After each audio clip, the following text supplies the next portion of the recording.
I am going to be reviewing the Fluke 107 digital multimeter. Make sure you stick around. I've got a big playlist of multimeter reviews I've been doing, so any multimeter reviews I do from now as well in the future will be added to that playlist. Make sure you check out like the link up the top there, maybe stick them up there. It'll be at the end of the video anyways. At the very end there'll be a card either there or over there for the playlist, which takes you to the multimeter reviews. As I've done with all the other multimeters, I'm going to be putting this on my various testers. I've got some capacitance standards here for a start, and I'm going to be checking on my calibrator as well and putting my Datron 4700 calibrator, and we'll just check the accuracy specs as well, make sure those look okay. I mean, it's a Fluke, I'll be surprised if they're not. We'll also do a teardown as well and have a look inside it, and it will give you an idea of how a Fluke multimeter compares to some of the other budget ones I've been doing from China. So this is, I think it's about 100 and something on the Fluke website. I think the company showing us out of stock though, so I don't know. But they sent me this one, so I guess they do have some stock somewhere. So thanks a lot Fluke for sending this to me at no cost, and for my contact at Pomona who arranged this for me. Don't forget to click like and subscribe to see my future videos as well, so you get to see these other reviews I'm doing. So this is a good multimeter for hobbyists. If you want a decent branded multimeter, then one of these 100 series ones will be what you'd probably be looking at, because these are like the entry level of Fluke multimeters. You get the quality from Fluke. Now you may notice there's some Spanish on here. This is the Spanish version of the multimeter, so it's English and Spanish, but this happens to have Spanish on the box. So you can see it's AC and DC range, 10 amps, 600 volt Cat 3 rated, 600 volts maximum range on AC and DC, 600 millivolts, so I guess it's 6000 count meter, 40 mega ohms maximum, automatic shut off, continuity mode, data hold, 1000 microfarad maximum capacitance, maximum frequency 100 kilohertz, diode test, duty cycle testing, and it's got a backlight. Right, that's enough wobbling, let's get into it. What do you actually get in the box?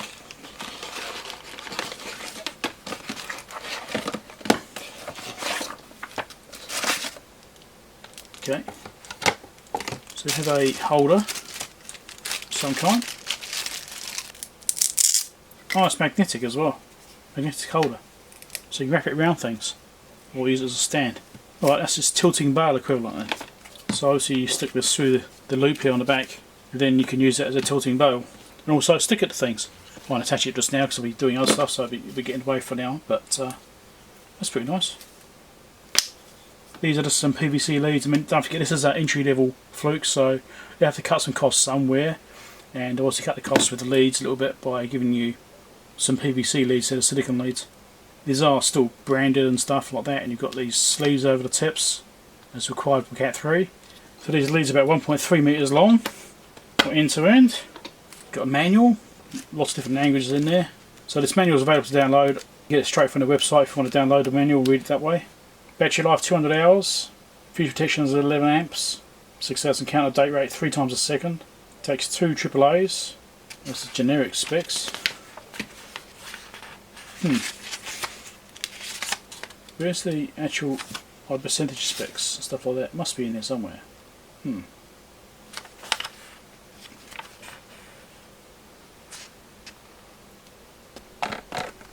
might have to do some more research on that. 0.5% will make that the target. So this yellow is a hard case. It's not like a rubberized or anything. It's just a hard case meter. There's no rubber holster for it. Because again, cost reductions in order to sell it to you cheaper. Right, let's check out the battery compartment. Okay, batteries in there, no fuse accessible. Must be inside the main casing here. Okay. Right, let's turn it on. Let's do continuity testing first. Oh, that's a nice feeling. This actually turns rather nicely. It's quite a gentle movement. It's not actually too harsh. It doesn't take a lot of effort to turn it. Which means you can actually have it sitting on the bench like this, even though it's quite a light meter, and you can turn it with that thing flying around. It's nice. Let's check the modes and stuff out. So we're on resistance, continuity and diode test. So currently it looks like it's doing resistance. Let's pull the probe caps off because we don't know it right now. Okay. So we can check out the auto range speed. So fully open to shorted. It's fairly fast going through those ranges. Okay, let's change modes again. This is continuity with the original leads. That's pretty fast. Let's give these probes a clean and see if it improves it. Alright, give it a bit of a polish up.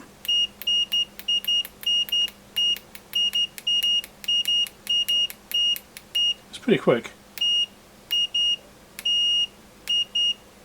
You can almost say it's almost instantaneous. Let me get my board out, which I used before. Well, this is a new version of my board. Let's see if I can trace the ground pin by running across it, which is the test I did on the last meter I did a test on. Let's replicate that. So I'm on a ground pin there. Yep, it picked it up. Yep.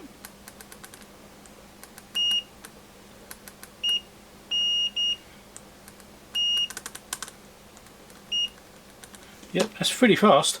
Now, don't forget these are budget leads, so if you wanted a better response on that, you just put some better leads on. And let's do diode test. No beep, that's a shame. I quite like a diode test beep, because then you get confirmation about a diode being okay or not, you know. So you can do it without looking at it. But again, entry level meter. It's still pretty quick though. It's responding pretty fast. But it would be nice to have a little beeper on it, but never mind. Kind of everything I suppose. So let's look at some of the other functions briefly. So we've got AC volts there, got Hertz button. So you can do Hertz, so you've got frequency on the main voltage here. Or duty cycle as well. So you've got DC volts, that doesn't do anything in that space. Millivolts, AC, Hertz, and duty cycle again. Also the ohms stuff we just did. Capacitance mode, doesn't do anything in there. And amps, there's amps DC. Push this button here, amps AC. And we can get frequency on this mode as well. And duty cycle. Let's hook this up with some caps and give it a try. Actually, we've got to do a screen peel. Are you ready?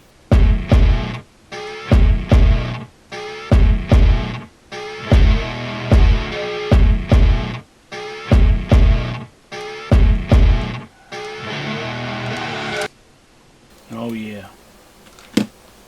So from here it's got 5 showing on the display. Doesn't appear to be any nulling of any kind. So let's plug in my 200 picofarad cap.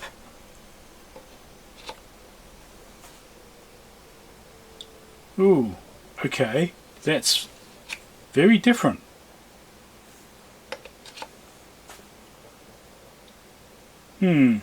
That's like 400 picofarad.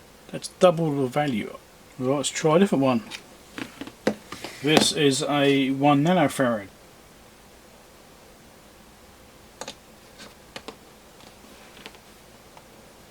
1.4 nanofarad. That's surprising. Let's try a 20 nanofarad. Okay, well, that one looks alright. It's only very slightly out there, so that one looks fine.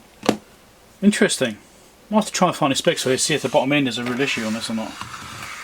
And here's 1 microfarad, 5 counts out, maybe 6 counts out, we'll call it. That's alright. It seems interesting that the 1 nanofarad is just so far out. 1 nanofarad and below. Maybe it's 6 nanofarad and below, maybe it's that bottom range. That is really curious. I'll plug that into there. There you go. Same thing, pretty much. Also you've got some extra capacitance on the lead compared to plug in directly in. So this is actually a Pomona cable, which I think Pomona actually sent me a year or so ago when I first contacted them, so it seems quite appropriate I'm using that. Yeah, but this is a long way out. I'm really surprised by this actually. So probably this is a 6,000 count, and as the 20 nanofarad looked fine, it must be that below 6,000 or below 6 nanofarad range is out of whack. I'm just really surprised by that.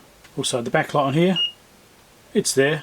I have quite bright lighting here on my bench because obviously doing video work, and I can see that coming on. I can actually see it. So in demo situations where you need the backlight, I'm sure it's absolutely fine. So let's go to my calibrator now. We'll do some checks on the calibration on volts, AC, DC, and current AC and DC, and of course resistance. To the calibrator. Don't forget to click like and subscribe. Right, here we are with the calibrator. I'm already set on DC range. I'm going to start at 1 volt like I always do because that's where the calibrator turns on at.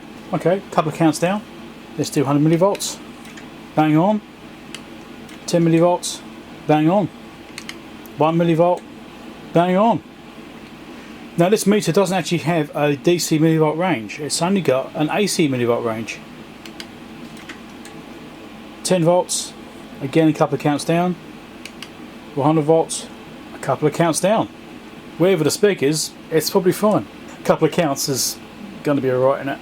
I mean, it did say 0.5%, so if you think about 0.5% of a full scale reading, or of a reading, so 100 volts, to be half a volt, so that's still half of what the spec says it will be. So that's alright, isn't it? So let's go right up to the top. Let's go down, because we're going to do 600 volts max. It's going to start beeping.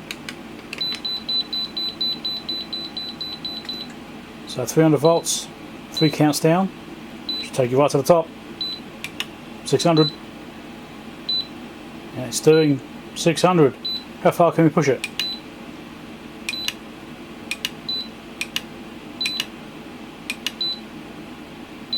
There we go, 660. That's its maximum, 660. Okay. Let's check the maximum of each range and see what those come out like. I've got a set of 5.9 or whatever it may be. I think the bottom range is going to be 6 volts. Because we're not actually getting any scaling down this end. So yeah, there you go. So 6 volts there. Let's see what it ramps around. There we go. So it's exactly 6 volts when it wraps around. And it has some hysteresis, as you'd expect. There we go, down to about 5.3 is it, for hysteresis. Okay, let's do top of 60 volt range. So 59, it's 5 counts out at those voltages. So again, well within spec still. So AC volts, I've got set to 1 millivolt. It's bang on the volt range. I'll do the millivolt range as well in a second. 10 millivolts, that's at 1 kilohertz. 100 millivolts, 4 counts out. It's like 4% out there. Don't forget you do have a millivolt range, so I'm not too worried about these particular readings. 1 volt was well expected to be correct. At 1 kilohertz we're 11 counts out. So at 1.1%. We'll come back through with different frequencies in a minute. So 10 volts, 3 counts out, 2 counts out. That's okay now. 100 volts. And that's only a few counts out. And we've got a warning for high voltage on here. Let's change the frequency. Let's go to 500 hertz. Same situation. 10 volts, a couple of counts out. 1 volt, a few counts out. That's within spec. 100 millivolts, a couple of counts out. 10 millivolts, a couple of counts out. So it does seem to prefer the lower frequency. 1 kilohertz doesn't do it so well. And that one's there. Okay, so before I switch over to millivolt range, just do some other things here. So 1 volt, 500 hertz. It's basically right within 1 count. Duty cycle, bang on. Let's do it in a different range. Next range up. Duty cycle's 49.9. Oh yeah. And frequency is still the same. Let's do a different frequency. Let's do 100 hertz. I should do 50 hertz. Let's do 50 hertz because that's a common frequency we need to measure. Let's do that. So 50 hertz is 1 count out. Duty cycle, 1 count out. And voltage is a couple of counts out. So back down to 1 volt, still a couple of counts out. So this actually favours lower frequency because those are now looking perfect. So one thing I'll do, I'll test frequency response for the voltage at 1 volt. So we're going to crank the frequencies up and we'll see where this thing starts to get quite inaccurate. So we'll go first, there's 5 kilohertz there, it's already dropped off by quite a bit. So that's obviously no good. Let's bring it down. 2 kilohertz is getting there, isn't it? But looks like 1 kilohertz is actually right at the top end of this actually. So now let's check the bottom end of frequency, see how low it can go instead. Well, 20 hertz is starting to drop. 10 hertz, that's quite a long way out there, but it's still readable, so I'm actually quite surprised by that. That's as large as my calibrator can go. It does seem to favour mains frequency measurements because that seems to be more accurate around that bottom end there. And if I do 100 Hz, which is the converted to DC ripple. It's looking alright. So now we're doing the millivolt range instead. So I've got 100 millivolts. It's bang on, and that's at 100 Hz. 10 millivolts, perfect. 1 millivolt, perfect. 500 microvolt, perfect. 100 microvolts, still there also. Just increase the frequency. Back up to 1 kilohertz, see how that handles it. That's still fine. 1 millivolt, it's a bit low there. Does not like the higher frequency. So that's like 1 kilohertz is the absolute max you should really be using on this thing, because it doesn't like that otherwise. Yeah, 1 kilohertz is really pushing the limits on this. If it is a 0.5%, then it'll be there, which is 700 Hz. So let's check the upper end. So I put it back to 100 Hz again, because it seems to be its sweet spot, I suppose. We'll just do it there. Doing half a volt. I'm getting half a volt, pretty much. 600. Trying to see where the top of the range is on this particular mode. Let's over range there. So yep, 600 is the max on that one. Right, let's do resistance. So I've now switched to resistance ranges. I've got a short on the lead here, so we can see the zeroing. Let's unplug that, see what we get from the actual calibrator. Getting slightly more there, so we may need to allow for a slight offset.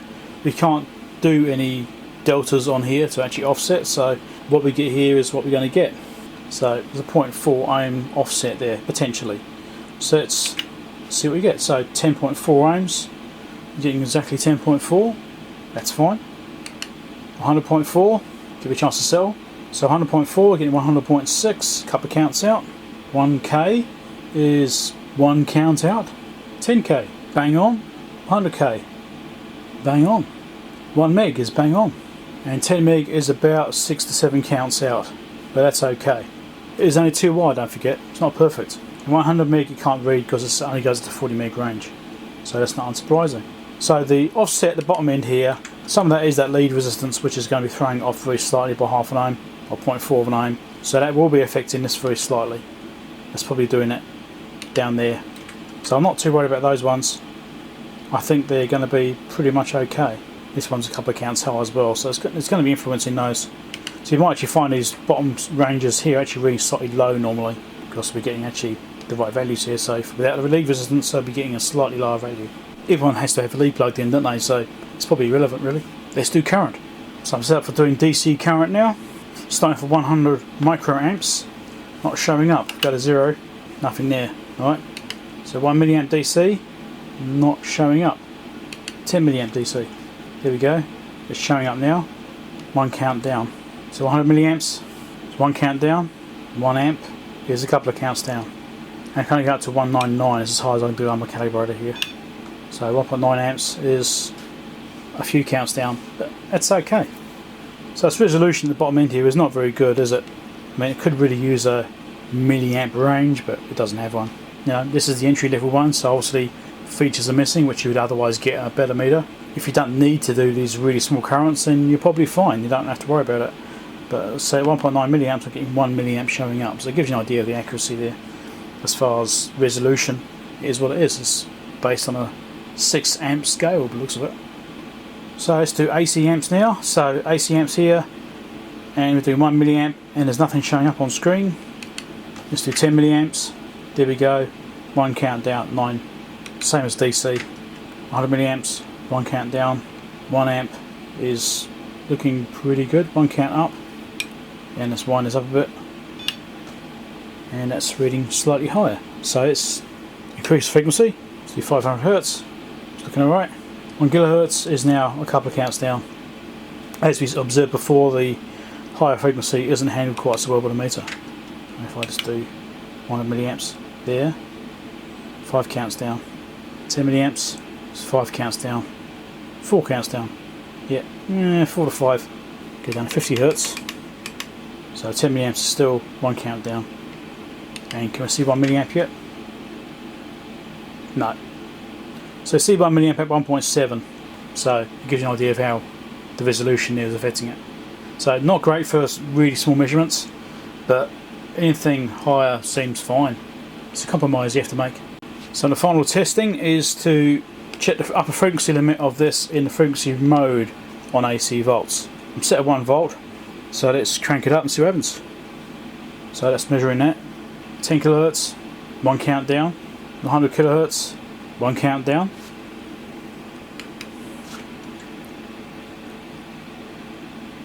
1 megahertz.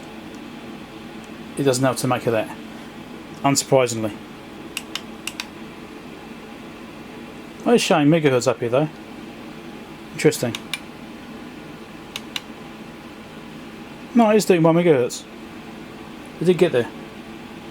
I'm sure it was moving weirdly before though. Let's do that one again.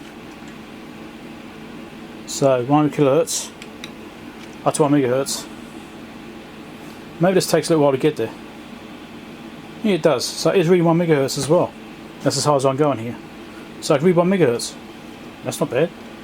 That's the duty cycle. Isn't really liking that. It's the duty cycle 100 kilohertz, and that's fine. Slightly out, but yeah, close enough. Don't forget to click like and subscribe. So using the leads that Pomona sent me last time, I'm going to do one more test on here before I pull the thing apart. We'll do a teardown in a second. So I want to measure diode mode and see what it is actually putting out. It is nice to know what the actual diode test voltage is. Just goes in there, 2.4 volts. Okay, that's alright. This also gives you an idea of size compared to the BM786 here. It's a little bit smaller and somewhat thinner. So this is, you know, marketed as a pocket multimeter because it will fit in your pocket. And you know what this is actually kind of missing, being as it is kind of marketed as a pocket one. Not completely, but the actual marketing materials does show it fitting in someone's pocket.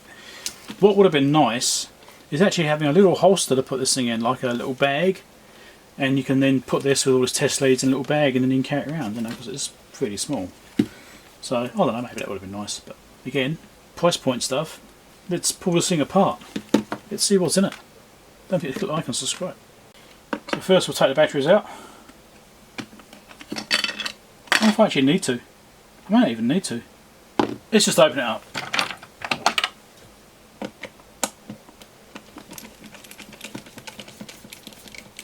You know what, I'm doing a bit of sacrilege here. I should be using the Pomona screwdriver set they sent me last time. These are slightly larger screws though, so maybe it wouldn't be so easy on those. Because it has more precision screwdriver set really. For doing small stuff. These are not threaded inserts, these are just plastic screws. And let's see how we get this thing apart.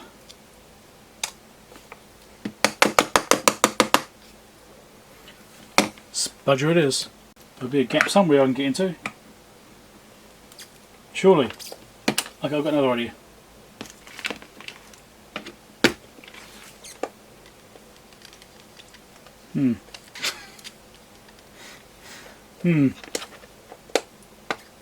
There we go. It's starting to get some progress now. Here we are. You know, I said I wasn't going to put this on because it's going to get in the way. I needed it for the testing of the calibrator though. Stand it up. Here we go. It has a really nice lip in here, like blast shield lip. I don't normally see that in these other meters. It's quite a deep one. Has a little rubber buffer thing on there. I'll press the circuit board on the back there. Curious. Let's have a close look. Enhance. Enhance. 2013. It's got down here on the circuit board. So this design is 9 years old now. All looks very tidy. Input section, we've got some MOVs, proper fuse, which unfortunately you have to take the whole casing apart to get to. Don't blow it. Fusible resistor, I think that is. PTC, capacitor, stuff like another resistor. There's a crystal there, 4 MHz crystal for the microprocessor, which must be under here, which is doing everything. That blob, little buzzer, got the battery connections. Nice resistor over here. Looks like a current sensor of some kind because it's got a gap behind it as well, so help cool it. That's interesting. What's this U3 over here? Can you see what it is? There you go. 24C02A. Isn't that a flash chip? Yeah, I'll give a nice close-ups shot of all the board like this. There's another fuse up here. Protection diode of some kind. So these must be for the batteries. So if you've got the batteries in backwards, you've got a diode that clamps across the supply rail. So if you put the batteries in backwards, it will short it out, and then that fuse there will blow. So if you get one of these meters and it's dead, maybe that fuse there is gone. Look, U2 is up there. R1IC. So it looks like anyway. So there's the current shunt with that an inductor as well. Some kind of noise suppression thing, I'm guessing. We've got split jacks, but only single contact. Not actually sensing across them or anything. So one thing this meter didn't do that some of the other ones I've played with have, is the ability to warn you that if you're trying to do a voltage measurement or something and you've got the probe stuck in the current jack. Now some of the other meters, these Chinese ones which I've been reviewing, have actually had sensing on that jack, so if you plugged in there it'll warn you that hey, you're plugged in the amps jack. This doesn't have that because there's no sensing on here at all. I'm not going to take the whole circuit board out, that just seems pointless because there's not really going to be much on the back of that anyway. So I've got a little blast shield thing through there, and it's got this little pad here which lines up with that hole on that screw there. So I just thought maybe there's an idea of having something else there at some point, I don't know. But you've got a slot in the casing here, but I sticker, and you've got some test points here. So I'm guessing that's maybe how they calibrate it. I mean, maybe that there's like a push button, short that out and it makes a contact. Maybe that's how they do calibrations, I don't know. It looks nice enough, doesn't it? It's the quality you expect. Even without the extra casing on, it doesn't want to twist. Blast shields around here as well. In between those jacks here, between the common and the amps jack, there's a little blast shield in there. So this is all detail you don't tend to get on these cheaper meters. Now, these safety aspects, these are here to stop the MOVs. If the MOVs explode, it helps to catch that so it doesn't come out the front of the meter, kind of thing, you know, or that size of the meter even. It's all those little details, helps keep you safe. And also the proper Busman fuse. I'm presuming it's Busman, I can't see it, I don't know. Anyway, it's a decent size fuse.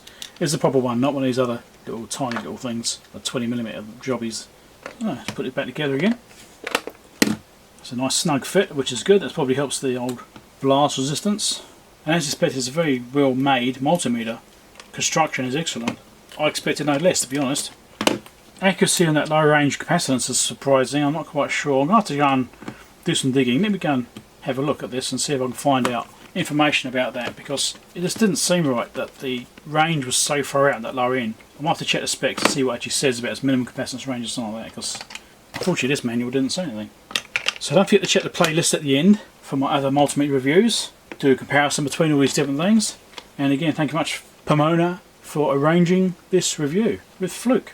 Another nice little multimeter from my arsenal. Check out the playlist there, subscribe link over here, Patreon support link over there if you want to help support the channel. Don't forget to click like and subscribe. Bye.